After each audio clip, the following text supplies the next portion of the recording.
భద్రాద్రి రామయ్య సన్నిధిలో గత 40 రోజులుగా భక్తులు స్వామివారికి ఉండీల ద్వారా 1,21,44,579 రూపాయల ఆదాయం వచ్చింది. సోమవారం ఉదయం నుంచి సాయంత్రం వరకు సుమారు 300 మంది భక్తులు, స్వచ్ఛంద సేవా సంస్థ సభ్యులు, ఆలయ అర్చకులు, సిబ్బంది ఆలయ హుండీ లెక్కింపులో పాల్గొన్నారు.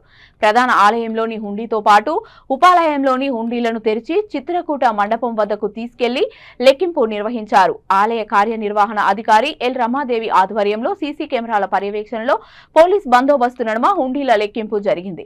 గత 40 రోజుల హుండీ ఆదాయం 1,21,44,579 రూపాయలు రాగా బంగారం 104 గ్రాములు, వెండి 805 గ్రాములు, ఇతర దేశాల కరెన్సీ కూడా కానుకలుగా వచ్చినట్లు ఆలయ కార్యనిర్వహణ అధికారి రమాదేవి తెలిపారు.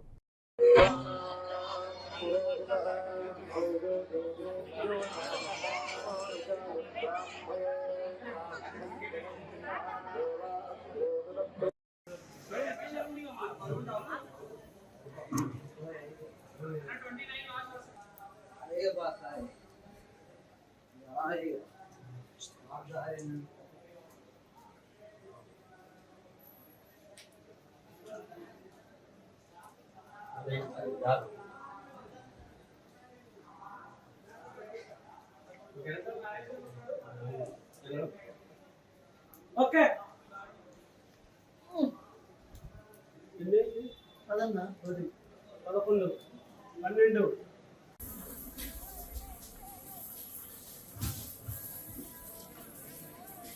బండిల్స్ తెచ్చేవారు 150 బ్యాంకు వారికి వేయండి.